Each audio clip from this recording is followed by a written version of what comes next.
Can you believe that I've made it almost 18 years of age without watching the Shrek franchise, like, at all? I feel like everybody else that exists has sat through at least one entire movie, but me. But nevertheless, recently, I've been doing a random marathon of Shrek, and let's just say that I've fallen in love with it overall. Simply put, I think it's great. There we go, end of the review. And I've already rewatched it, just days after I initially watched every single movie. But as with, well, anything, I guess, there is going to be a favourite, and that is going to differ from person to person, depending on who you ask. And considering the actual video title for today's video, it is no surprise that Shrek 2 is my favourite of the bunch. Not by a lot, by a fairly large margin. Today, I want to discuss some of my favourite aspects of the Shrek 2 movie. This isn't going to be some sort of super serious full analysis or anything like you might expect from some other channels out there, nor is it going to be a super high quality video. But today I want to take a look. Okay, yeah, I'll just stop. You guys will get the point. Let's just get straight to it. The overarching story here was great, and as a lot of other people have already pointed out, I think that it flows very nicely from Shrek 1. Obviously, Shrek and Fiona get an invitation to the land of Far, Far Away to go to a royal ball to celebrate their marriage. It's there that Fiona's parents, specifically Harold, her dad, has some disagreements, I'll say, with Shrek, which of course leads to this particular scene. That is assuming you don't eat your own young. And long story short, Harold is simply trying to look out for his daughter and actually make her happy. At this point, failing to realise that she is already happy with Shrek, who is a slightly unorthodox ogre-type husband. I really like Harold though.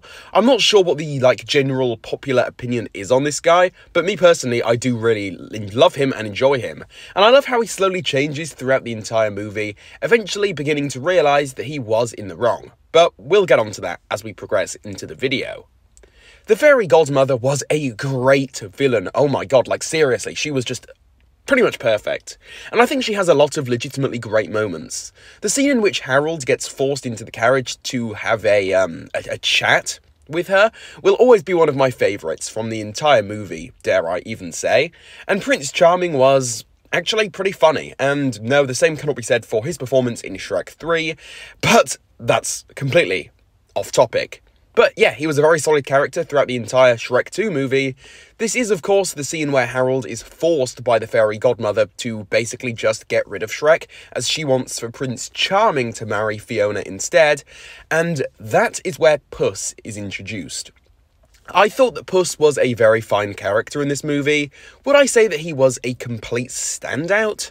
Well, honestly, no, I've got to be honest, but I did still enjoy him quite a lot, and I especially loved his actual introduction scene when he first meets Harold. I had quite genuinely never seen him in action before this point. Of course, I knew of his existence, of course, but I had never actually seen what he was like in terms of personality, and yeah, I was quite surprised. He was, of course, ordered to kill Shrek in an actual setup caused by Harold. He had arranged some form of hunting session with Shrek at around 7:30, so Shrek walks around at the meeting point just to literally just get greeted with a Puss in Boots attempting to attack him, and ultimately, well, actually kill him, get rid of him completely. Shrek learns of the truth behind all of this, and learns that this was all a setup by Harold thanks to Puss. This was a great moment, and this serves as a main driving force behind the entire movie, essentially, as Shrek begins to question himself, and more or less wonders if he's even good enough for Fiona, or if he would be a much better husband if he just wasn't a stupid ogre. Eventually, the team, that being Shrek, Donkey and Puss, heads to the fairy godmother's, headquarters cottage type area, and after a quick chat with the receptionist, they manage to sneak in looking for a potion. Long story short here, they break in, get a happily ever after potion, and go. I'll skip ahead a bit here as there's not really much I want to discuss in between, but the team essentially goes ahead and drinks this potion, which causes Donkey to transform into a beautiful white stallion. Shrek turns into a handsome human being, and Puss, well, actually, nothing actually happens to Puss, as he never drank the potion. Oh, and this also has an effect on Fiona, as she turns back into a human, permanently. At least for now. This was obviously going to become a huge scene for the entire movie, as this would play into basically the entire plot at hand. It was fun seeing them transform like this. A little bit silly for sure, but we did get some funny scenes out of it at least, and also it's definitely very useful for the plot at that. Oh yeah, and they also learn that to make this permanent, Shrek must kiss Fiona by midnight. Figured I should include this detail before I forget, just for some added context, I suppose. After learning about the fact that they have stolen that potion specifically, the fairy godmother sets up a little bit of a plan. The plan being, her and Prince Charming would go back to the land of far, far away. Charming would pretend to be this new handsome version of Shrek, but of course with a more charming and handsome appearance, and then they would go ahead and get married. I did like this plan. Again, as I said last time, it is a little bit silly, and this plan is pretty much plain stupid in a lot of ways, but it would serve as a main driving force behind the big showdown of this film, so I really cannot complain all that much. There's not many other ways they could have actually gone ahead and executed this, in my opinion, so what we got did definitely work. Fiona was, of course, very on the edge of this whole Prince Charming Shrek situation, as she should be, because who did this douche think he is? So after another hard-to-watch encounter between Harold and the godmother, Harold receives a potion, which would mean that, after drinking it, Fiona would fall in love with the very first person that she kisses, guaranteeing the marriage between Charming and Fiona, pretty much. The only person that could stop this, however, was Harold, who by this point straight up refused to do it, which was a really awesome moment for him, might I add, but the godmother threatened him by saying that she helped Harold with his happily ever after, and that she can take it away if he doesn't do his job. This was actually really interesting, as I guess it does imply that his own marriage was more or less all completely staged. It was just artificial. Very interesting. But that was the only thing that was left forcing Harold to go ahead and do this. Again though, by this point he had clearly seen that what he was doing was wrong, and was in turmoil inside as a result, but due to factors he really couldn't control, he just simply had to do it. Shrek and the others ended up overhearing this thanks to Donkey, and long story short, they get arrested, with a very funny sequence that follows.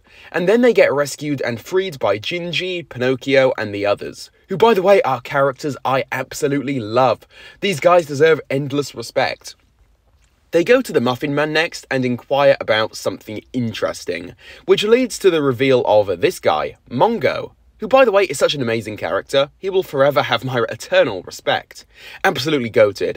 They storm the royal ball with the help of Mongo, who sadly didn't quite make it, but nevertheless they storm the royal ball. Charming does still kiss Fiona before Shrek could do anything about it, but it is then revealed that Harold had a bit of a cheeky moment where he ended up swapping around the tea so that Fiona wouldn't fall for the godmother's trick, causing her to fall in love with Charming instead. Shrek, she had pure rage at this, but Harold jumps in front of it, causing him to turn into a frog, and the same spell also bounces off of his shiny armour onto the godmother, which turns her into bubbles? Yeah, I really have no idea why the spell's effect would be different on her. I guess maybe spells have different effects on humans compared to fairies? I don't really know. But during Harold's last moments in this movie as a frog, Harold reveals to Lillian, obviously his wife, and the others that he did use a potion to essentially create their marriage artificially. Lillian insists that she still loves him, and he also approves of Shrek and Fiona's marriage, admitting that he was wrong initially, what with trying to kill Shrek and all. Overall, this was just an amazing moment in my eyes. I found that this was a fantastic end to Harold's story arc in this particular movie. Back to the story of Shrek and Fiona, Shrek reveals that if they go ahead and kiss before midnight, they can actually be like this forever in their nice, new, handsome human forms. But, to Shrek's surprise, Fiona denies this and says that she wants to live happily ever after with the ogre that she married. So they both turn back into their true forms, the same with Donkey by the way, and they live happily ever after. Charming? Well, not so much. Overall though, just for my really, wrapped up thoughts on this entire movie, it was truly excellent. I know that this video turned more so into a plot analysis, but I hope I was also able to share my own thoughts on top of that as we moved along the way. I'm quite new to making these types of videos, so things are bound to be a little bit rusty, but regardless, I do hope that you all enjoyed it, and I would happily make more of these types of videos in the future, with a few improvements of course. But yeah, I really hope you enjoyed it. Long story short, Shrek 2 is absolutely awesome in my my personal opinion, and is easily the best of the Shrek films, and is one of DreamWorks' best as well. With this being said, again, I do hope you all enjoyed this one. Feel free to leave any comments below. It really just helps me out, push this video into the algorithm. While you're at it, please also consider dropping a like on today's video if you did end up enjoying it. Subscribe to my YouTube channel if you're interested in more like this. And turn on the notification bell so that you can be the first to watch my new videos whenever I do post them. And yeah, take it easy, everyone. I will see you all soon. Bye.